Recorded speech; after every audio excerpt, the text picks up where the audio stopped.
The Tibetan Plateau covers an area of 970,000 square miles.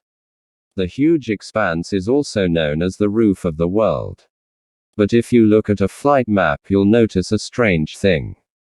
All airlines avoid flying over Tibet, even when it's the shortest way.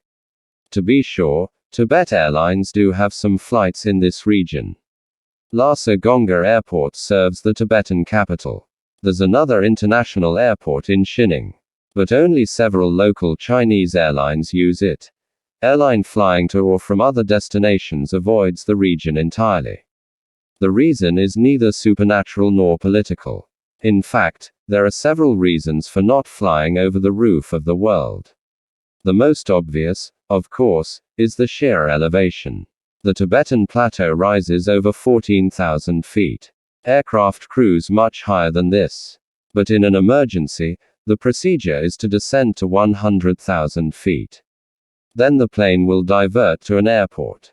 The Tibetan terrain makes it impossible. There's no way for a plane to reach a safe altitude quickly enough. In the case of cabin decompression, airplanes provide oxygen to passengers. But most airlines only have 20 minutes worth of oxygen. This is not enough when flying over the Tibet. And there are too few diversion airports available in the region.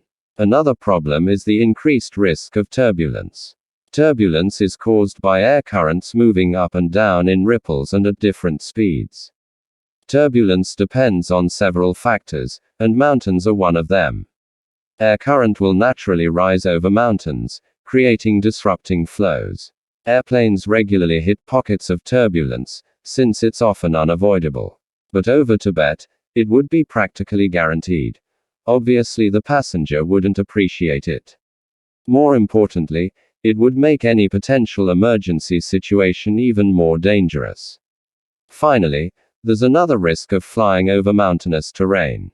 Temperature is much lower, which leads to a risk the jet fuel could freeze. Standard Jet A1 fuel has a freezing point of -47 degrees centigrade. Jet A, which is more common in us, freezes at -40. Such temperatures are rarely reached, especially for prolonged periods of time. They're not a problem for short regional flights. But a prolonged flight over the Tibetan Plateau could be different. Airline prefers not to risk it, avoiding the region altogether. Of course, all these problems could be solved if the necessity arose. But there's really no need to fly over Tibet. India and China don't have frequent flights between them. If they had, some of the flights could have flown over Tibet. The Tibetan Plateau is surrounded by the Himalayas. One of the world's most dangerous airports illustrates the risks of flying.